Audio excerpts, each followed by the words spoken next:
Hello champions, welcome back on अड्डा 24/7 class 9 and 10 YouTube channel. तो आप सभी बच्चों का साइंस के इस सेशन में स्वागत है और आज का सेशन बहुत इंपॉर्टेंट है आपके क्लास 10 बोर्ड एग्जाम के पॉइंट ऑफ व्यू से, क्योंकि साइंस में सेक्शन ई में पूछा जाने वाला केस बेस्ड क्वेश्चन मैं आज कराऊंगा, वो भी किस चैप्टर पे based, metal and non metals. तो मेटल एंड नॉन मेटल के जो केस बेस्ड क्वेश्चन है वो आज मैं कराऊंगा आपको। 3 केस बेस्ड दूंगा और उस पर बेस्ड क्वेश्चन कराऊंगा, ठीक है। अब थोड़ा सा मेरे केस बेस्ड क्वेश्चन में जो वैरायटी में अंतर है, डिफरेंस क्या है मैं बताता हूं। देखो, सीबीएसई के सैंपल पेपर में आपने देखा है कि सेक्शन ई में जो केस बेस्ड क्वेश्चन है वो सब्जेक्टिव फॉर्म में है, लेकिन मैं जो केस बेस्ड कराऊंगा वो ऑब्जेक्टिव क्वेश्चन के फॉर्म में कराऊंगा। लेकिन ऐसा क्यों सर, आप अलग क्यों चल रहे हो सीबीएसई के पैटर्न से? अलग इसलिए चल रहा हूं क्योंकि सेक्शन ए में सैंपल पेपर में आपने देखा सेक्शन ए में क्या है, ऑब्जेक्टिव क्वेश्चन। तो यानी बोर्ड एग्जाम में भी सेक्शन ए में ऑब्जेक्टिव क्वेश्चन पूछे जाएंगे। तो मैंने केस बेस्ड क्वेश्चन ऑब्जेक्टिव क्यों रखे हैं, इसलिए ताकि आपके ऑब्जेक्टिव क्वेश्चन की भी प्रिपरेशन हो जाए और आपकी केस बेस्ड क्वेश्चन की भी प्रिपरेशन हो जाए। क्योंकि अगर चीजें आती हैं तो ऑब्जेक्टिव क्वेश्चन पूछे तो हम टिक कर देंगे और सब्जेक्टिव पूछे तो उसे लिख देंगे। तो आनी चाहिए चीजें, चाहे क्वेश्चन हमसे जैसे फॉर्म में पूछे। तो मैं एक तीर से 2 निशाने आपको करवाऊंगा, है ना, क्योंकि केस बेस्ड क्वेश्चन भी आपकी प्रिपेयर हो जाएगी और आपके ऑब्जेक्टिव क्वेश्चन भी अगर आए तो उसकी भी प्रिपरेशन हो जाएगी, ठीक है। तो चलिए स्टार्ट करते हैं case based question on metal and non metal chapter. तो केस बेस्ड क्वेश्चन में आपको पता है कि आपको एक पैराग्राफ दिया जाता है, उसमें कुछ इंफॉर्मेशन दी जाती है या कुछ बात कही जाती है और फिर उस पैराग्राफ पे बेस्ड आपसे क्वेश्चन पूछे जाते हैं। बोर्ड एग्जाम में आपसे जो केस बेस्ड में क्वेश्चन आएंगे वो सब्जेक्टिव आएंगे, मैं ऑब्जेक्टिव करा रहा हूं ताकि आपकी सब्जेक्टिव या ऑब्जेक्टिव दोनों तरीके के क्वेश्चन की प्रिपरेशन हो जाए, ठीक है। तो चलिए स्टार्ट करते हैं। सबसे पहले मैं आपके सामने पहला केस ला रहा हूं। तो ये पहला पैराग्राफ है, पहला केस बेस्ड क्वेश्चन है। तो इस पैराग्राफ को पढ़िए। सबसे पहला काम क्या करना है, आपको पढ़ना है। पढ़ने के बाद उसको समझकर फिर उस पे बेस्ड क्वेश्चन को आंसर देना है, ठीक है। तो यहाँ पैराग्राफ पढ़ते हैं। पैराग्राफ पढ़ने के बाद कंक्लूजन निकालना बहुत जरूरी कि आखिर ये पैराग्राफ कहना क्या चाह रहा है। तो चलो देख लेते हैं।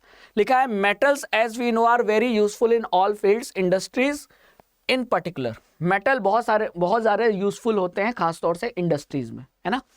Non metal are no less in any way, यानी नॉन मेटल हैं वो भी कम यूजफुल नहीं है, वो उनका भी यूज बहुत ज्यादा हम करते हैं, है ना।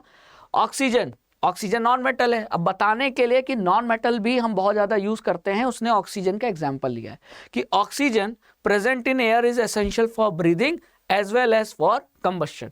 तो ऑक्सीजन जो नॉन मेटल है वो हमारे ब्रीदिंग के लिए, हमारे जीवन के लिए भी इंपॉर्टेंट है और किसी सब्सटेंस का कंबस्शन करने के लिए, जलाने के लिए भी इंपॉर्टेंट है। आपको पता होना चाहिए कि कोई भी चीज तभी जलेगी जब एयर में ऑक्सीजन मौजूद हो, है ना। कोयला तभी जलेगा जब ऑक्सीजन एयर में मौजूद हो, यानी उसका कंबस्शन होगा तभी, और तभी वो जल पाएगा। तो कंबस्शन के लिए ऑक्सीजन होना जरूरी है, ठीक है। Non metal forms a large number of compound which are extremely useful, जैसे कि ammonia, nitric acid, sulphuric acid. Non metal बहुत सारे यूजफुल कंपाउंड बनाता है, फॉर एग्जाम्पल जो आपको यहाँ दिया हुआ है, ठीक है। फिर बात करें, non metals are found to exist in 3 states of matter. Matter के 3 स्टेट्स क्या होते हैं, सॉलिड, लिक्विड, गैस।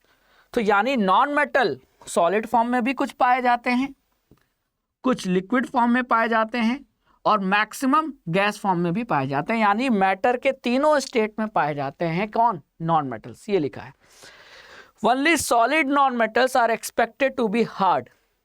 ऐसे नॉन मेटल जो सॉलिड हैं वो हार्ड है, लेकिन हार्ड होने के साथ साथ उनकी डेंसिटी काफी लो है और वो ब्रिटल नेचर के हैं, यानी टूट जाते हैं। जैसे बिस्किट टूटने पे तोड़ेंगे अगर उसे तो टूट जाएगा टुकड़ों में, तो इस नेचर को ब्रिटल कहते हैं। और non metals usually have low melting and low boiling point and are poor conductor of electricity. Non metal की मेल्टिंग और बॉइलिंग पॉइंट कम होती है और वो पुअर कंडक्टर होते हैं किसके, इलेक्ट्रिसिटी के। यानी कुल मिलाकर पैराग्राफ में बात किसके ऊपर कही जा रही है, क्या आपने इससे जज किया? जी हाँ, मेटल और नॉन मेटल की फिजिकल प्रॉपर्टी पे ज्यादा फोकस है। तो जो क्वेश्चन पूछे जाएंगे इस पैराग्राफ पे बेस्ड, उस पे भी क्वेश्चन का जो इंटेंशन होगा वो कुछ ऐसा ही होगा, है ना। तो अब आपको समझ में आ गया, पैराग्राफ हमने पढ़ लिया है, पहला केस बेस्ड। अब हम क्वेश्चन अटेम्प्ट कर सकते हैं। तो पहला क्वेश्चन मैं आपके सामने लाता हूं। तो पहला क्वेश्चन देखो, ये सारे क्वेश्चन आपसे सब्जेक्टिव पूछे जाएंगे, मैं ऑब्जेक्टिव करा रहा हूं क्योंकि मैं बार बार कह रहा हूं कि मैं ऑब्जेक्टिव कराने का मकसद ये है कि केस बेस्ड क्वेश्चन को भी आप प्रिपेयर कर लो और आपके सेक्शन ए में पूछे जाने वाले ऑब्जेक्टिव क्वेश्चन भी आपका प्रिपेयर हो जाए, ठीक है। इसलिए अब यहाँ फिल इन द ब्लैंक है और आपको पूछा है कि is a non metal but is lustrous, यानी इस ऑप्शन में दिए हुए सारे नॉन मेटल में से उस नॉन मेटल का नाम बताइए जो कि लस्टरस होता है। मतलब नॉन मेटल है और लस्टरस है। आमतौर पे लस्टरस का मतलब क्या होता है? शाइन, जिसके पास चमक हो, जो शाइन करे। तो आमतौर पे मेटल लस्टरस होते हैं। देखो सिल्वर यानी चांदी चमक है, सोना चमक है ना, प्लेटिनम चमक है, यानी मेटल्स लस्टरस होते हैं। नॉन मेटल लस्टरस नहीं होते, लेकिन सिर्फ एक नॉन मेटल है जो कि लस्टरस होता है, जिसके पास शाइनी सरफेस होती है, मतलब वो शाइन करता है देखने पर, है ना। और ये एक्सेप्शन है क्योंकि नॉन मेटल्स लस्टरस नहीं होते, मेटल होते हैं लस्टरस, नॉन मेटल नहीं होते। लेकिन वो एक्सेप्शन कौन है? क्या वो फॉस्फोरस है, क्या वो सल्फर है, क्या वो ब्रोमीन है, क्या वो आयोडीन है? 10 सेकंड का समय लीजिए और आंसर बताइए क्या होगा आंसर। 1 2 3 4 5 6 7 8 9 10 क्या होगा? क्या आपने आंसर गेस किया? वो आंसर होगा आयोडीन। जी हाँ, आयोडीन एक एक्सेप्शन है तो नॉन मेटल, पर आयोडीन की सरफेस शाइनी अपीयर होती है, लस्टरस होती है। तो इस पहले क्वेश्चन का जो आंसर है वो है आपका आंसर डी, यानी आयोडीन, ठीक है। तो अगर ये ऑब्जेक्टिव क्वेश्चन में पूछ लिया तो भी लिख लेना, और अगर मतलब वहां अटेम्प्ट कर सकते हो, और अगर सब्जेक्टिव पूछा तो भी लिख सकते हो, ठीक है। सब्जेक्टिव पूछेगा तो कैसे पूछेगा? Name the non metal which is lustrous, तो आंसर होगा आयोडीन, ठीक है। चलिए आगे चलते हैं क्वेश्चन नंबर 2 पे। Which among the following metal is having very low melting point. अब क्वेश्चन मेटल से पूछा है कि मेटल कौन सा इनमें से वो मेटल है जिसका मेल्टिंग पॉइंट वेरी लो है। तो आमतौर पे मेटल की फिजिकल प्रॉपर्टी में हम पढ़ते हैं कि मेटल्स का मेल्टिंग पॉइंट हाई होता है, बॉइलिंग पॉइंट भी हाई होता है। लेकिन ऐसे मेटल्स हैं जिनको आप हथेली यानी पाम पे रखोगे ना तो पिघल जाएंगे। क्यों पिघल जाएंगे? क्योंकि हमारा पाम हीट जनरेट करेगा, हमारे शरीर में हीट है कि नहीं। तो उस मेटल का मेल्टिंग पॉइंट इतना लो है कि जैसे हमने उसे पाम पे रखा तो पाम की हीट से वो मेल्ट हो गया। अगर मेल्टिंग पॉइंट ज्यादा होता तो वो मेल्ट नहीं होता, क्योंकि उसे मेल्ट करने के लिए ज्यादा हीट चाहिए। अब उतना ज्यादा हीट तो हमारे शरीर में, हमारे पाम में तो है नहीं। हमारे पाम में हीट है लेकिन कम, तो कम हीट से वही मेल्ट करेगा जिसका मेल्टिंग पॉइंट कम होगा। और ऐसे मेटल कौन है जो एक्सेप्शन है, जो मेल्टिंग पॉइंट जिनका कम होता है, वो है गैलियम और सीजियम। और ये तो IAS IPS वाले क्वेश्चन, UPSC के एग्जाम में भी क्वेश्चन पूछा था कि उस मेटल का नाम बताइए जिसका मेल्टिंग पॉइंट बहुत लो है, जिसे हाथ पे पाम में रखने पर वो मेल्ट कर जाता है। तो वो है आपका गैलियम और सीजियम। तो गैलियम तो ऑप्शन में नहीं दिया है, लेकिन बच्चों आप ऑप्शन देख रहे हो जिंक, सीजियम, लेड, कॉपर, तो सीजियम ऑप्शन में दिया है, तो हमारा आंसर क्या होगा? सीजियम होगा। लेकिन याद रखना गैलियम और सीजियम मेटल में एक्सेप्शन है। ये ऐसे मेटल्स हैं जिनका मेल्टिंग पॉइंट लो होता है। आमतौर पे मेटल्स का मेल्टिंग पॉइंट हाई होता है। बात समझ में आ गई? चलिए, तो मैंने आपको 2 मेटल का नाम बता दिया। क्वेश्चन नंबर 2 भी हो गया। आगे चलते हैं। Next, which of the following non metal is a liquid. Non metal, अभी पैराग्राफ में आपने क्या पढ़ा था कि जो नॉन मेटल है वो मैटर के तीनों स्टेट में पाए जाते हैं, है ना। कुछ नॉन मेटल सॉलिड भी हैं, जैसे का नाम बता सकते हैं? कोयला देखा होगा। कोयला किसका बना है? कार्बन का। हार्ड है कि नहीं? सॉलिड है कि नहीं? हाँ, कार्बन। डायमंड हार्ड है, कार्बन का बना है, ठीक है। फॉस्फोरस ऐसा नॉन मेटल है जो सॉलिड स्टेट में पाया जाता है, ठीक है। सिर्फ एक नॉन मेटल ऐसा है जो लिक्विड है, रूम टेम्परेचर पे जो लिक्विड है। बताऊंगा नहीं, वही तो पूछा है क्वेश्चन, तो बता दूंगा तो आंसर रिवील नहीं हो जाएगा। आप ट्राई करो। और मैक्सिमम नॉन मेटल जो हैं वो गैस फॉर्म में पाए जाते हैं। Oxygen gas, fluorine gas, nitrogen gas, chlorine gas, ठीक है, हीलियम, नियॉन, सब गैस। बात समझ में आ गई? सिर्फ एक नॉन मेटल है जिसका स्टेट, अवस्था, ना सॉलिड है, सॉरी ना सॉलिड है ना गैस है, वो है लिक्विड और वो है क्या, ब्रोमीन। तो जो मेटल्स होते हैं वो मैक्सिमम मेटल्स क्या होते हैं, मैक्सिमम मेटल्स सॉलिड होते हैं। नॉन मेटल मैक्सिमम क्या होते हैं, गैसियस फॉर्म में होते हैं। एक मेटल, अगर आपसे पूछा जाए ऐसा एक मेटल का नाम बताओ जो रूम टेम्परेचर पे लिक्विड होता है, तो वो क्या है, मरकुरी। लेकिन मेटल नहीं पूछा है, यहां पूछा है नॉन मेटल। तो अगर क्वेश्चन पूछा जाए ऐसा नॉन मेटल बताओ जो रूम टेम्परेचर पे लिक्विड होता है, तो वो होगा ब्रोमीन। तो इसका आंसर क्या होगा, ब्रोमीन। जी हाँ, तो आंसर ए होगा। देख रहे हो, तो metal which is liquid at room temperature that is mercury, and non metal which is liquid at room temperature and that is bromine. ठीक है, तो हमारा इस क्वेश्चन नंबर 3 का आंसर है ब्रोमीन। ठीक है, क्लियर। चलो आगे चलते हैं नेक्स्ट क्वेश्चन में। Question number 4, what are the properties of ionic compound. अब यहां मैंने ऑब्जेक्टिव नहीं, यहां मैंने क्या डाल दिया, यहां मैंने सब्जेक्टिव क्वेश्चन डाल दिया। तो बताओ आयनिक कंपाउंड, क्योंकि मेटल और नॉन मेटल जब भी बॉन्ड बनाते हैं, कंपाउंड बनाते हैं, तो हमेशा वो कंपाउंड क्या होता है, आयनिक कंपाउंड। जैसे कि अगर मैं आपसे पूछूं कि NaCl कैसा कंपाउंड है, तो आपने देखा Na मेटल, सोडियम मेटल है, क्लोरीन नॉन मेटल है। तो मेटल और नॉन मेटल की जब भी शादी होगी, शादी मतलब जब भी वो कंपाउंड बनाएंगे, तो हमेशा वो कंपाउंड आयनिक कंपाउंड होगा।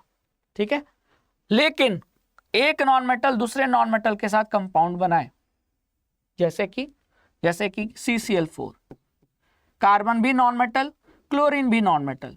अब ये दोनों मिलके कंपाउंड बना रहे हैं, तो इस शादी को हम आयनिक कंपाउंड नहीं कहेंगे, ये तो कोवेलेंट कंपाउंड है। तो नॉन मेटल जब आपस में कंपाउंड बनाते हैं, बॉन्डिंग करते हैं, तो वो कोवेलेंट कंपाउंड होता है। आयनिक कंपाउंड हमेशा मेटल और नॉन मेटल बनाते हैं। ये बात आपको समझ में आ गई। ठीक है, अब आयनिक कंपाउंड की क्या क्या प्रॉपर्टीज होती है, अब आप बताइए। तो यहां सब्जेक्टिव क्वेश्चन है, यहां लिखना पड़ेगा। पहली प्रॉपर्टी की जो आयनिक कंपाउंड है, जैसे अभी सोडियम क्लोराइड मैंने लिखा था, हमारे घर में जो नमक यूज कर रहे हैं, वो नमक का केमिकल फॉर्मूला क्या है, NaCl ही तो है, और वो नमक क्या है, सॉलिड है ना। तो यानी कि, और वो सॉलिड छोटे छोटे टुकड़ों में है, नमक के छोटे छोटे पार्टिकल्स है ना, तो एक बड़ा टुकड़े को हमने तोड़ दिया। यानी कि आयनिक कंपाउंड सॉलिड होते हैं, हार्ड होते हैं, और उन्हें छोटे छोटे पीसेस में तोड़ा जा सकता है, यानी उनके पास ब्रिटल नेचर भी होता है। तो ये हो गया पहला प्रॉपर्टी कि ionic compound are solid and are somewhat hard. Solid है तो हार्ड ही होंगे। क्यों हार्ड है, क्यों सॉलिड है, क्योंकि आयनिक कंपाउंड में जो आयंस हैं, कैटायन और एनायन, उन आयंस के बीच में जो अट्रैक्शन फोर्स है वो बहुत ज्यादा है, और इस वजह से ये सॉलिड अवस्था में पाए जाते हैं, सॉलिड स्टेट में पाए जाते हैं। तो अगर रीजन पूछे, बहुत इंपॉर्टेंट क्वेश्चन है कि why ionic compounds are solid and hard in nature, तो आप ये कहोगे उसका पीछे का रीजन ये है कि आयनिक कंपाउंड में जो आयंस होते हैं, आयंस दो टाइप के होते हैं, पॉजिटिव चार्ज वाले कैटायन कहलाते हैं और निगेटिव चार्ज वाले एनायन कहलाते हैं। तो इनके बीच में, क्योंकि पॉजिटिव निगेटिव के बीच में जो फोर्स ऑफ अट्रैक्शन है वो बहुत स्ट्रांग लगता है, तो एकदम एक दूसरे से मिले रहते हैं, और इसी स्ट्रांग फोर्स ऑफ अट्रैक्शन, किसके बीच अट्रैक्शन बहुत मजबूत है, किसके बीच, पॉजिटिव और निगेटिव चार्ज जो आयंस हैं उनके बीच जो स्ट्रांग फोर्स ऑफ अट्रैक्शन है, इस वजह से आयनिक कंपाउंड सॉलिड और हार्ड होते हैं, और उनको प्रेशर अप्लाई करने पर वो छोटे छोटे पीसेस में ब्रेक हो जाते हैं, यानी वो ब्रिटल नेचर के भी होते हैं, तो जनरली ब्रिटल इन नेचर। तो ये हो गया पहली फिजिकल प्रॉपर्टी या पहली प्रॉपर्टी ऑफ आयनिक कंपाउंड। ठीक है, अब और क्या लिख सकते हो आप, तो क्योंकि आयंस के बीच, अभी आपने पढ़ा कि आयनिक कंपाउंड में आयंस के बीच अट्रैक्शन फोर्स बहुत ज्यादा होता है, तो उस अट्रैक्शन फोर्स को तोड़ने के लिए आपको बहुत ज्यादा हीट सप्लाई करनी होती है, तब जाकर वो सॉलिड से मेल्ट होगा, लिक्विड में बदलेगा। यानी कि सॉलिड लिक्विड में कब बदलता है, मेल्टिंग पॉइंट पे। तो यानी मेल्टिंग पॉइंट क्या होगा, हाई, और फिर उस लिक्विड को गर्म करोगे, गैस फॉर्म में बदलोगे, तो बॉइलिंग पॉइंट भी बहुत हाई होगा। तो स्ट्रॉन्ग इंटर आयनिक अट्रैक्शन यानी कि आयंस के बीच अट्रैक्टिव फोर्स बहुत ज्यादा है, इस वजह से जो मेल्टिंग और बॉइलिंग पॉइंट होता है आयनिक कंपाउंड का वो क्या होता है, हाई होता है। तो हार्ड क्यों है उसके पीछे का भी रीजन वही, और आयनिक कंपाउंड का मेल्टिंग और बॉइलिंग पॉइंट हाई क्यों होता है उसके पीछे का भी रीजन यही कि स्ट्रॉन्ग आयनिक अट्रैक्शन, आयंस के बीच स्ट्रॉन्ग अट्रैक्शन के कारण वो हार्ड भी है और उनका मेल्टिंग और बॉइलिंग पॉइंट क्या है, हाई भी है। ठीक है, तो ये देखो रीजन लिखा है स्ट्रॉन्ग इंटर आयनिक अट्रैक्शन। तो हमने दो फिजिकल प्रॉपर्टी पढ़ लिए, किसके, आयनिक कंपाउंड के, मेटल्स के नहीं, आयनिक कंपाउंड के। ठीक है, ध्यान रखना आपसे मेटल नहीं आयनिक कंपाउंड का पूछा है। आप हो सकता है आयनिक कंपाउंड कई लोग कंफ्यूजन में मेटल का लिख दें, नहीं, ध्यान रखना। तो हार्ड होते हैं, मेल्टिंग और बॉइलिंग पॉइंट हाई होता है। ये दो हो गए, दो और हैं। क्या वो दो और हैं? पहला, आयनिक कंपाउंड को अगर आप पानी में डिसॉल्व करोगे तो आसानी से डिसॉल्व हो जाएगा, लेकिन केरोसिन अल्कोहल जैसे सॉल्वेंट में डिसॉल्व करोगे तो वो डिसॉल्व नहीं होगा। तो इसीलिए लिखा है कि इलेक्ट्रोवैलेंट, इलेक्ट्रोवैलेंट मतलब आयनिक कंपाउंड, कंफ्यूज मत होना। तो electrovalent compounds are generally soluble in water. NaCl को पानी में मिलाओ, सॉल्युबल है ना। कैल्शियम क्लोराइड को पानी में मिलाओ, सॉल्युबल है। मैग्नीशियम क्लोराइड को सॉल्युबल है। पोटेशियम क्लोराइड को सॉल्युबल है। ठीक है, बात समझ में आ गई। चलिए, फिर फोर्थ है आपका इलेक्ट्रिसिटी का कंडक्शन। अब आयनिक कंपाउंड्स जब वो सॉल्यूशन के फॉर्म में होते हैं, सॉल्यूशन मतलब जब उन्हें हम पानी में मिला दें तो भी वो इलेक्ट्रिसिटी के अच्छे कंडक्टर होते हैं। और जब वो मोल्टन फॉर्म में होता है, मोल्टन मतलब किसी आयनिक कंपाउंड को मैंने मेल्टिंग पॉइंट पे क्या कर दिया, सॉलिड से लिक्विड में मेल्ट कर दिया, तो वो लावा की तरह, गर्म लावा, जलता हुआ लावा दिखेंगे, तो वो होता है मोल्टन स्टेट। और उस स्टेट में भी वो इलेक्ट्रिसिटी के कंडक्टर होते हैं। लेकिन आयनिक कंपाउंड जब हार्ड होते हैं तब वो आयनिक कंडक्शन ऑफ इलेक्ट्रिसिटी नहीं कर पाते। क्यों? क्योंकि आयंस फ्री नहीं है, और आयंस फ्री नहीं है तो चार्ज कौन कैरी करेगा, तो फिर अच्छे कंडक्टर कैसे होंगे। तो ये आपकी फोर्थ फिजिकल प्रॉपर्टी है किसकी, आयनिक कंपाउंड की।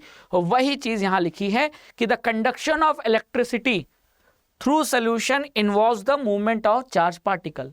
इलेक्ट्रिसिटी का कंडक्शन तभी हो पाएगा जब चार्ज पार्टिकल्स मूव करेंगे, और चार्ज पार्टिकल्स तभी मूव कर पाएंगे जब कैटायन और एनायंस के बीच में जो अट्रैक्टिव फोर्स है उसे ब्रेक किया जाए, तभी तो वो फ्री हो जाएंगे, और फ्री होंगे तो चार्ज लेकर मूव करेंगे, और तभी कंडक्शन पॉसिबल है। A solution of an ionic compound in water, water में आयनिक कंपाउंड का जो सोल्यूशन होता है उसके पास फ्री आयंस होते हैं, contains free ions which move to the opposite electrode when electricity is passed through the solution। और इसलिए आयनिक कंपाउंड्स जब वो सॉल्यूशन के फॉर्म में होते हैं वो क्या कर सकते हैं, इलेक्ट्रिसिटी कैरी कर सकते हैं। क्यों? क्योंकि पानी में अगर आप उन्हें डिसॉल्व कर दोगे तो आयंस के बीच में लगने वाला अट्रैक्शन फोर्स खत्म हो जाता है, आयंस फ्री हो जाते हैं, और जब आप इलेक्ट्रिसिटी पास करोगे तो जो आयंस हैं वो इलेक्ट्रोड की तरफ क्या करेंगे, मूव करेंगे, और वो इलेक्ट्रिसिटी कंडक्ट करेंगे। लेकिन आयनिक कंपाउंड जब सॉलिड स्टेट में होते हैं तो they do not conduct electricity because movement of ions in the solid is not possible. तो सॉलिड में क्योंकि आयंस का मूवमेंट पॉसिबल नहीं है, आयंस के बीच अट्रैक्टिव फोर्स बहुत ज्यादा है, इसलिए हार्ड या जब सॉलिड स्टेट में होते हैं तो वो इलेक्ट्रिसिटी का कंडक्टर नहीं होते, इलेक्ट्रिसिटी कंडक्ट नहीं करते क्योंकि अपने रिजिड स्ट्रक्चर के कारण। लेकिन आयनिक कंपाउंड इलेक्ट्रिसिटी को कंडक्ट करते हैं जब वो मोल्टन स्टेट में होते हैं, यानी मोल्टन और पानी में अगर सॉल्यूशन के फॉर्म में है तो इलेक्ट्रिसिटी कंडक्ट करेंगे, रिजिड स्ट्रक्चर जब सॉलिड फॉर्म में है तब वो इलेक्ट्रिसिटी कंडक्टर नहीं होते। ठीक है, चलो, तो ये हो गए 4 प्रॉपर्टीज ऑफ आयनिक कंपाउंड। तो हमने पहला केस बेस्ड कर लिया, अब आते हैं दूसरे केस बेस्ड पे। तो दूसरे केस बेस्ड में आपको क्या करना है, फिर से वही काम करना है। जब भी क्वेश्चन आए पहले पैराग्राफ पढ़ो, पैराग्राफ में क्या बोल रहा है उसको समझने की कोशिश करो, और पैराग्राफ किस टॉपिक से लिंक हो रहा है, जब आपने वो पकड़ लिया तो आपका आंसर देना आसान हो जाएगा। ठीक है, तो आइए सेकंड केस बेस्ड क्वेश्चन को पढ़ते हैं, पैराग्राफ को पढ़ते हैं। On the basis of reactivity of different metals with oxygen. पहली लाइन पढ़ने से ही आपको कीवर्ड मिल गया, रिएक्टिविटी ऑफ डिफरेंट मेटल्स, यानी कहीं ना कहीं मेटल्स की जो रिएक्टिविटी है जो कि अलग अलग होती है उस पे कहीं ना कहीं चर्चा की गई है। और पढ़ लेते हैं, है ना।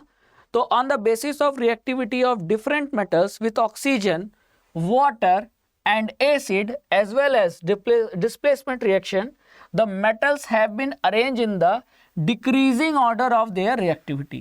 यानी metals का ऑक्सीजन, वाटर और एसिड के साथ जो भी रिएक्शन हमने देखा, उस हिसाब से हमने मेटल्स को उनके रिएक्टिविटी सीरीज में क्या किया, अरेंज कर दिया, जिसमें कुछ मेटल्स ज़्यादा रिएक्टिव हैं और कुछ मेटल्स कम रिएक्टिव हैं। ठीक है, this arrangement is also known as activity series और रिएक्टिविटी सीरीज ऑफ मेटल्स।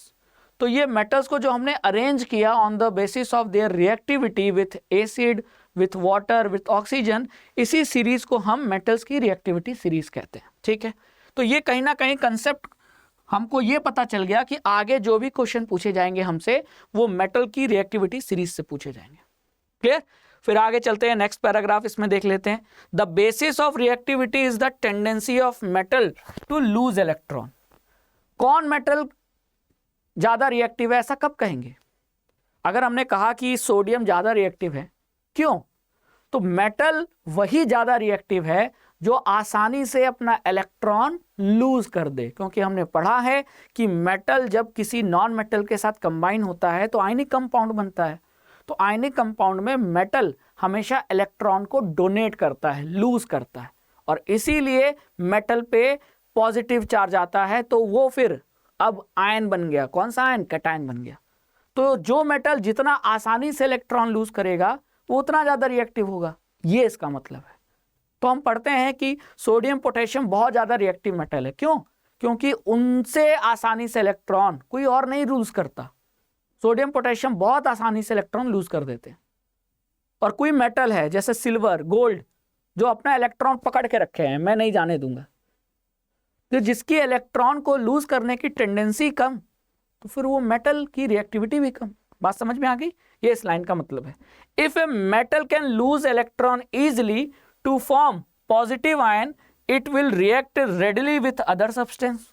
कोई मेटल आसानी से लूज करके इलेक्ट्रॉन वो कैटायन में बदल जाएगा, तो उसका मतलब उसकी रिएक्टिविटी ज्यादा है। Therefore it will be A reactive metal. On the other hand, लेकिन इसके अपोजिट, अगर कोई metal, if a metal loses electron less rapidly, बहुत कम, बहुत मुश्किल से इलेक्ट्रॉन लूज कर रहा है, ठीक है, तो वो स्लोली रिएक्ट करेगा किसी दूसरे सब्सटेंस के साथ, और इसलिए उस मेटल को हम लेस रिएक्टिव करेंगे। तो जो आसानी से इलेक्ट्रॉन लूज करेगा वो मेटल ज्यादा रिएक्टिव है, और जो कम आसानी से यानी मुश्किल से इलेक्ट्रॉन लूज करेगा वो कम रिएक्टिव है। तो कुल मिला के पैराग्राफ तो आपने पढ़ लिया। अब कंक्लूजन ये निकल रहा है कि आगे मुझसे जो भी क्वेश्चन पूछे जाएंगे, कहीं ना कहीं मेटल की रिएक्टिविटी सीरीज से ही क्वेश्चन आएगा। ठीक है, तो उसके बारे में आपको सारी इंफॉर्मेशन पता होनी चाहिए, तो आप आंसर दे सकते हैं। पहला question, which of the following metal is less reactive than hydrogen? Hydrogen से कम रिएक्टिव मेटल कौन सा है? Copper, zinc, magnesium, lead. अब ये क्वेश्चन मैंने दिया तो इससे आपके ऑब्जेक्टिव क्वेश्चन की भी प्रिपरेशन हो रही है, और अगर यही क्वेश्चन सब्जेक्टिव फॉर्म में आ जाए केस बेस्ड में, तो भी आप लिख लोगे। तो इसीलिए मैंने ये केस बेस्ड डिजाइन किया है खास तौर से ऑब्जेक्टिव फॉर्म में, ताकि आपके दो सेक्शन की प्रिपरेशन हो जाए, सेक्शन ए और सेक्शन ई। तो अब बताइए क्या होगा आंसर। तो अब पहली चीज तो मैंने बार बार कहा है अपने सेशन में बच्चों कि मेटल की रिएक्टिविटी सीरीज आपको याद होनी चाहिए, और वो रिएक्टिविटी सीरीज ये है। सबसे ऊपर पोटेशियम बैठा है, क्यों? सबसे ज्यादा रिएक्टिव मेटल है, मतलब सबसे आसानी से इलेक्ट्रॉन कौन लूज करेगा? पोटेशियम। सबसे नीचे कौन बैठे हैं? सिल्वर, गोल्ड, सुस्त, लुल, है ना, सुस्त मुर्गे हैं ये सब, मतलब वो आसानी से इलेक्ट्रॉन लूज नहीं करते, तो इनको नामकरण हो गया कि ये बहुत कम रिएक्टिव मेटल है। अब इस रिएक्टिव मेटल में आपको देखना है क्या क्या बोला है? हाइड्रोजन बोला है। ये रहा हाइड्रोजन। कॉपर हाइड्रोजन से नीचे है, जिंक हाइड्रोजन से ऊपर है, मैग्नीशियम ऊपर है, लेड ये भी ऊपर है। तो सिर्फ एक ही नॉन मेटल है, मेटल है जो हाइड्रोजन से नीचे है, वो है कॉपर। और हाइड्रोजन से नीचे है यानी हाइड्रोजन के कंपैरिजन में उसकी रिएक्टिविटी कम है, क्योंकि जितना नीचे जाएंगे रिएक्टिविटी कम होता जाएगा। तो हाइड्रोजन से नीचे है कॉपर, तो इसका मतलब कॉपर हाइड्रोजन से कम रिएक्टिव है, तो हमारा आंसर क्या होगा? कॉपर होगा। तो ये रहा इस क्वेश्चन का आंसर। और अगर आपसे पूछा जाए कि रीजन बताओ, तो रीजन ये है कि कॉपर हाइड्रोजन के कंपैरिजन में इलेक्ट्रॉन को लूज करने की जो कॉपर की टेंडेंसी है वो कम है, और इसीलिए वो कम रिएक्टिव मेटल है ना। तो ये सब्जेक्टिव क्वेश्चन हो गया, ये ऑब्जेक्टिव क्वेश्चन हो गया। चलो आगे चलते हैं। Question number second, which of the following metals is more reactive than hydrogen. तो अगेन इस क्वेश्चन का आंसर देने के लिए आपके पास रिएक्टिविटी सीरीज होनी चाहिए। याद है आपको? ये याद होनी चाहिए। तो एग्जाम में याद करके जाना, और जैसे ही आपको आंसर शीट मिले ना तो पहले लिख लेना, इसलिए कि इन केस आगे अगर आप सोचो कि चलो याद करके गए, रट के गए और भूल गए तो, और अगर लिख लोगे तो अगर याद नहीं आ रहा है तो उसको देख लेना वहां से। तो ये मैं आपको ट्रिक बता रहा हूं, ठीक है। तो क्वेश्चन आया है कि विच of the following metal is more reactive than hydrogen. अब मेटल की रिएक्टिविटी सीरीज याद है आपको, ठीक है। तो ये रहा हाइड्रोजन। तो हाइड्रोजन से ज्यादा रिएक्टिव, मोर पूछा है ना, तो मोर रिएक्टिव वही होगा जो हाइड्रोजन से ऊपर आए। पहला है मरकुरी, हाइड्रोजन के नीचे है। प्लेटिनम मरकुरी के हाइड्रोजन के नीचे है। आयरन हाइड्रोजन के ऊपर है। गोल्ड हाइड्रोजन के नीचे है।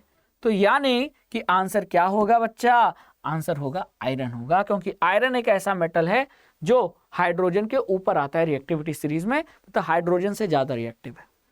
क्लियर? तो ये हो गया हमारा क्वेश्चन नंबर सेकंड। अब आते हैं क्वेश्चन नंबर थर्ड पे। समझ में आ रहा है सब? देखो, तो ये चीजें बहुत इंपॉर्टेंट है। ये कंसेप्ट पे डेफिनेटली एक क्वेश्चन मिलने वाला है। बोर्ड एग्जाम का एक क्वेश्चन मैंने समझ लो लीक कर दिया, आपको पहले से बता दिया। कोई नहीं बताएगा, मैं बता रहा हूं कि ये क्वेश्चन इस टॉपिक पर, इस कंसेप्ट पे आने ही वाला है। अब चाहे किसी तरीके से पूछ ले, आएगा ही। तो इसको रट के जाओ, आना ही आना है, ठीक है। चलो next, which of the following metals react vigorously with oxygen. Oxygen के साथ कौन बहुत विगरसली, बहुत तेजी से, बहुत धमाकेदार तरीके से रिएक्ट करता है?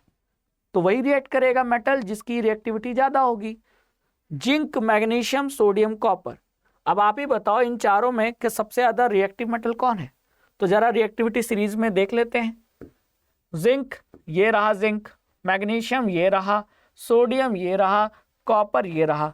तो इनमें सबसे ऊपर कौन है? राजा महाराजा अधिराज सोडियम है। तो इसका मतलब कि इन सभी में से ऑक्सीजन के साथ सबसे तेजी से रिएक्ट कौन करेगा? सोडियम करेगा। हो सकता है कि एग्जाम में क्वेश्चन आए तो ऑप्शन चेंज कर दे, ठीक है। बात समझ में आ गई? तो ये हो गया क्वेश्चन नंबर थर्ड।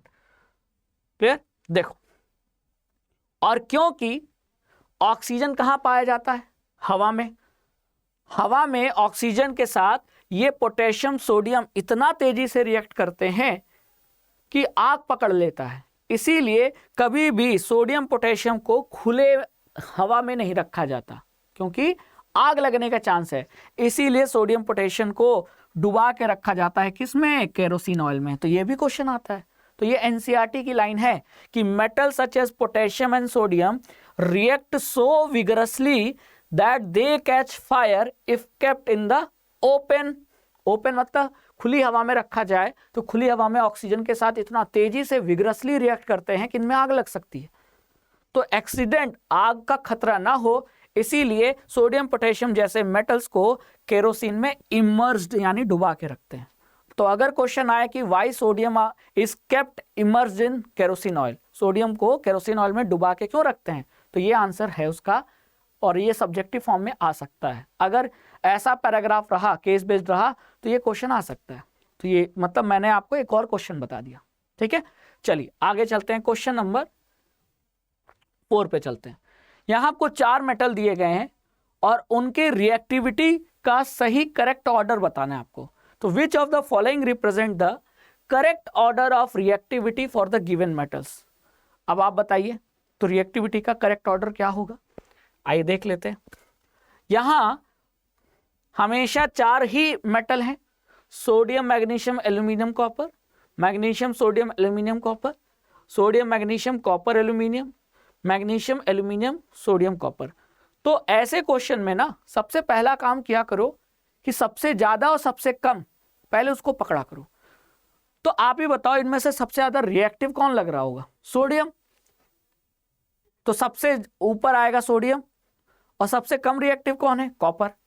तो वो सीरीज पकड़ो जिसमें सोडियम सबसे ज्यादा दिख रहा है, कॉपर सबसे कम दिख रहा है। तो यहां तो मैग्नीशियम सबसे ज्यादा दिखा रहा है, तो ये तो गलत हो गया। यहां मैग्नीशियम दिखा रहा है, ये भी गलत हो गया। यहां सोडियम दिखा रहा है, यहां सोडियम दिखा रहा है, तो आंसर इसी में से होगा, ए और सी में से। अब मुझे सबसे कम देख लेते हैं, सबसे कम किसका होना चाहिए? कॉपर का। यहां तो है लेकिन यहाँ एल्यूमिनियम है, तो ये गलत हो गया, तो ये आपका आंसर होगा। तो देखो सबसे ज्यादा रिएक्टिव कौन? सोडियम, उससे कम मैग्नीशियम, उससे कम एल्यूमिनियम, उससे कम कॉपर। तो आंसर आपका ए है। ठीक है, चलिए अब आ जाते हैं क्वेश्चन नंबर 5 पे। बहुत अच्छा क्वेश्चन है, बहुत प्यारा क्वेश्चन है, लॉजिकल क्वेश्चन है, और इसी लॉजिक पे वो अप्लाई होगा। यहां आपको डिस्प्लेसमेंट रिएक्शन दिया है, यहां मेटल का सॉल्ट है। किस मेटल का सॉल्ट है? सोडियम मेटल का सॉल्ट है, और उसका रिएक्शन हम दूसरे मेटल से करा रहे हैं। तो ये कौन सा रिएक्शन है? यहां वो रिएक्शन याद आ रहा है, ये वाला, कि जब किसी एक मेटल का किसी दूसरे मेटल के सॉल्ट का सॉल्यूशन के साथ रिएक्शन करा जाए। तो दो मेटल हैं, एक मेटल अकेला है और दूसरे मेटल का सॉल्ट है। अब आप बताओ कि अगर ए ज्यादा रिएक्टिव हुआ किस मेटल से? बी मेटल से, तो बी मेटल को ए क्या कर देगा? डिस्प्लेस कर देगा, हटा देगा, और फिर जो सॉल्ट बनेगा वो ए का नहीं, बी का नहीं बनेगा, वो किसका बन जाएगा? ए का, और बी को डिस्प्लेस कर दिया। तो ये रिएक्शन तभी पॉसिबल है जब अकेला मेटल जो रिएक्ट कर रहा है दूसरे मेटल के सॉल्ट से के साथ, तो अकेला वाला मेटल ज्यादा रिएक्टिव हो। ठीक है, अब यहां देख लेते हैं पहला ऑप्शन। पहले ऑप्शन में जो सॉल्ट है सोडियम क्लोराइड, यानी ये मेटल बी हो गया, और जो अकेला मेटल है कॉपर, वो मेटल ए हो गया। तो क्या कॉपर सोडियम क्लोराइड में से सोडियम को डिस्प्लेस कर सकता है? नहीं। क्यों? कॉपर की रिएक्टिविटी कम है। तो कमजोर राजा मजबूत राजा को कैसे मारेगा?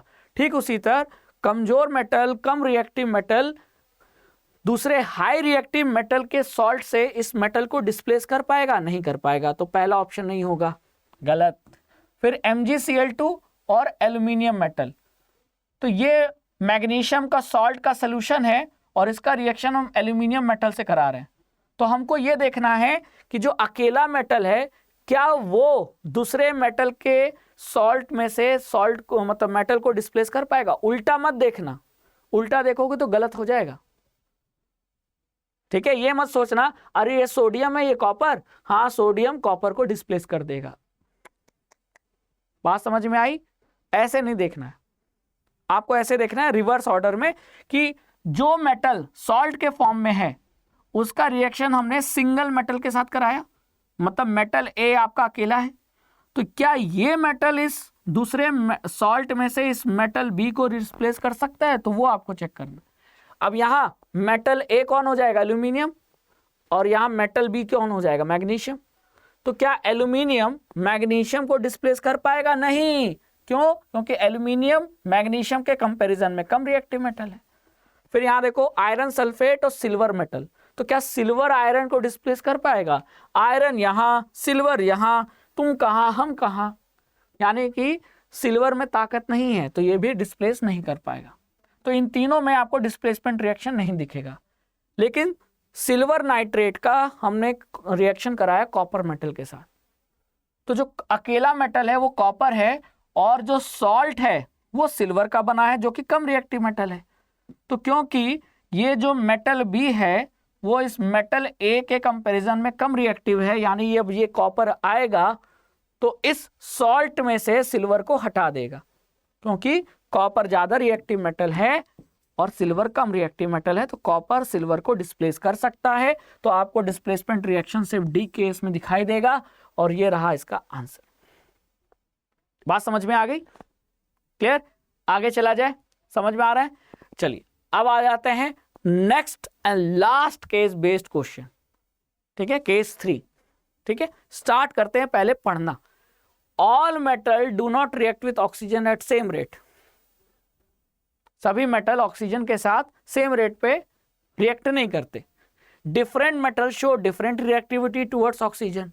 अलग अलग मेटल्स की ऑक्सीजन के तरफ जो रिएक्टिविटी है वो अलग अलग है।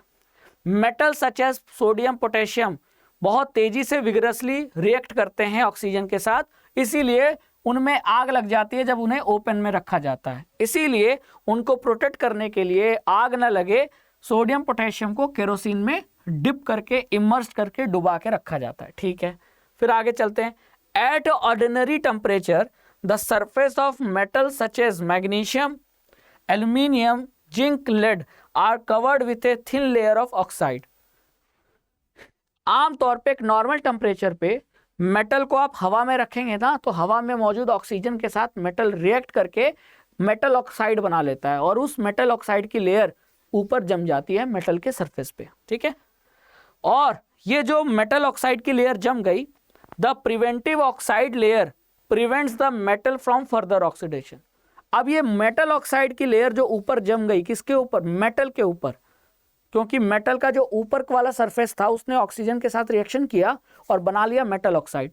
अब मेटल नीचे है और उसके ऊपर मेटल ऑक्साइड की कोटिंग है, कवरिंग है, तो अब फर्दर ऑक्सीडेशन रुक जाएगा, क्योंकि मेटल अब एक्सपोज नहीं हो रहा है, वो खुले एयर में कांटेक्ट में नहीं है। क्यों? अब उसके ऊपर कौन आ गया?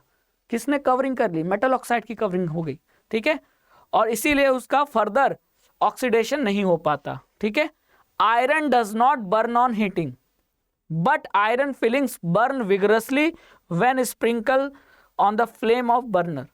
तो आयरन के बड़े बड़े रॉड टुकड़ा जलेगा नहीं, ठीक है, हीट नहीं होगा, लेकिन आयरन की छोटी छोटी जो फिलिंग्स हैं, टुकड़े बहुत छोटे छोटे, उनको बर्नर पे आप गिराओगे तो वो जलेंगी। Copper does not burn, copper burn नहीं होता, but hot metal is coated with A black coloured layer of copper oxide. और अगर कॉपर, जो भी बहुत ही कम रिएक्टिव मेटल है, उसे आप जलाएंगे, हीट करेंगे, तो काले रंग का, तो कॉपर का रिएक्शन जब हम हीट कर रहे हैं, मतलब कंबस्शन, तो ऑक्सीजन के साथ रिएक्शन हो रहा है, तो कॉपर जब ऑक्सीजन के साथ रिएक्शन करेगा तो ब्लैक कलर का कॉपर ऑक्साइड बना लेगा। ठीक है, silver and gold do not react with oxygen even at high temperature. Silver और गोल्ड इतने कम रिएक्टिव मेटल हैं कि वो हाई टेम्परेचर पे भी ऑक्सीजन के साथ रिएक्ट नहीं करते। तो यानी यहां भी कहीं ना कहीं मेटल की रिएक्टिविटी पर क्वेश्चन पूछे गया है, मतलब पैराग्राफ उसी पे बेस्ड है। ठीक है, अब आगे चलते हैं, अब क्वेश्चन देखते हैं। पहला question, which of the following, लेकिन पैराग्राफ में खास तौर से मेटल की रिएक्टिविटी किसके साथ? मेटल की रिएक्टिविटी ऑक्सीजन के साथ देखा गया है या पानी के साथ देखा गया है ना, तो ये चीज मैटर करता है। अब which of the following oxide of iron would be obtained on prolonged reaction of iron with steam? Iron जो लोहा है ना, वो ठंडे पानी से ना वो गर्म पानी से रिएक्शन करता है। क्यों? क्योंकि आयरन की रिएक्टिविटी थोड़ी कम है, इसीलिए उसको अगर हमको रिएक्ट कराना है तो हमें भाप, स्टीम चाहिए, यानी पानी जो वेपर के फॉर्म में हो। ठीक है, तो उसके साथ आयरन का रिएक्शन होता है। तो जब आयरन का रिएक्शन उस स्टीम के साथ होगा तो ऑक्साइड बनता है। अब उस ऑक्साइड का नाम बताना है आपको। FeO, Fe2O3, Fe3O4, FeCO3, क्या होगा आंसर? अब जिसको रिएक्शन याद होगा, रिएक्शन कौन सा?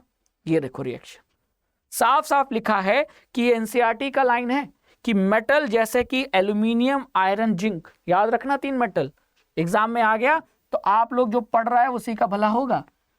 एल्यूमिनियम, आयरन और जिंक, यही एक ऐसे मेटल, 3 मेटल्स हैं, इन तीनों का नाम याद रखो, जो कि किसके साथ रिएक्ट करते हैं? Do not react either with cold water और हॉट वाटर, ना तो ठंडे पानी से ना तो गर्म पानी से। तो फिर इनका रिएक्शन किसके साथ होता है? स्टीम से। सोडियम पोटेशियम तो ठंडे पानी से भी रिएक्ट कर जाते हैं क्योंकि वो बहुत ज्यादा रिएक्टिव मेटल है, लेकिन एल्यूमिनियम, आयरन, जिंक ये कम रिएक्टिव मेटल है, तो ये स्टीम से रिएक्शन करते हैं। और ये देखो एल्यूमिनियम का रिएक्शन यहां, तो एल्यूमिनियम जब स्टीम से, भाप से रिएक्शन करता है तो Al2O3 ऑक्साइड बनाता है, एल्यूमिनियम ऑक्साइड, और जब आयरन रिएक्शन करता है तो Fe3O4 ऑक्साइड बनाता है। तो यहां आंसर क्या होगा? यहां आंसर होगा सी। कितना बढ़िया क्वेश्चन पूछा है। ठीक है, तो एल्यूमिनियम, आयरन, जिंक स्टीम से रिएक्शन करते हैं और जो ऑक्साइड बनाते हैं वो ये रहा। एल्यूमिनियम बनाता है Al2O3, ठीक है, आयरन बनाता है Fe3O4। तो आयरन का पूछा था, एल्यूमिनियम का पूछता तो हम क्या लिखते, Al2O3 लिखते, और साथ ही साथ हाइड्रोजन गैस रिलीज होती है। ठीक है, चलिए अब आते हैं क्वेश्चन नंबर सेकंड पे कि which one of the given metal does not react with cold as well as hot water but react with steam to form oxide and hydrogen gas. वो मेटल कौन सा है इन चारों में जो ना तो कोल्ड वाटर के साथ रिएक्शन करता है, ना वो हॉट वाटर के साथ, वो स्टीम के साथ रिएक्शन करता है और क्या बनाता है प्रोडक्ट में, ऑक्साइड बनाता है मेटल का और हाइड्रोजन गैस रिलीज करता है। तो मैंने अभी पढ़ाया था कौन से, एल्यूमिनियम आयरन जिंक, यही पढ़ाया था ना। देखो ध्यान से देखो, एल्यूमिनियम आयरन जिंक, तो इन्हीं में से ऑप्शन होना चाहिए। एल्यूमिनियम हाँ है, मैग्नीशियम नहीं, सोडियम नहीं, कैल्शियम नहीं, तो ये तीनों तो गलत हो गए। तो इस क्वेश्चन का आंसर क्या होगा, ए होगा। क्या होगा, ए होगा, और वही चीज इस क्वेश्चन का आंसर है। तो ध्यान रखना, ये मेटल पूछ सकते हैं। अब आते हैं क्वेश्चन नंबर 3 पे, विच of the following metal does not react even with steam. अब ऐसे भी मेटल हैं जो स्टीम के साथ भी रिएक्शन नहीं करते।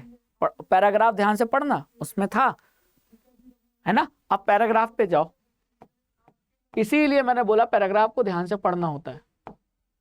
देखो क्या लिखा है कि silver and gold do not react with oxygen even at high temperature. Silver gold यानी कि आपके बहुत कम रिएक्टिव मेटल ये ऐसे हैं जो कि पानी के साथ ना ठंडे ना गर्म ना स्टीम, पानी के किसी भी फॉर्म के साथ ये रिएक्शन नहीं करते इवन एट हाई टेम्परेचर। तो हमारा आंसर इसी में से होना चाहिए। अब आ जाते हैं क्वेश्चन पे, आयरन, लेड, कैल्शियम, सोडियम, तो कौन है जो स्टीम से भी रिएक्ट नहीं करता। तो आयरन तो रिएक्ट करता है स्टीम से, ये आंसर नहीं होगा।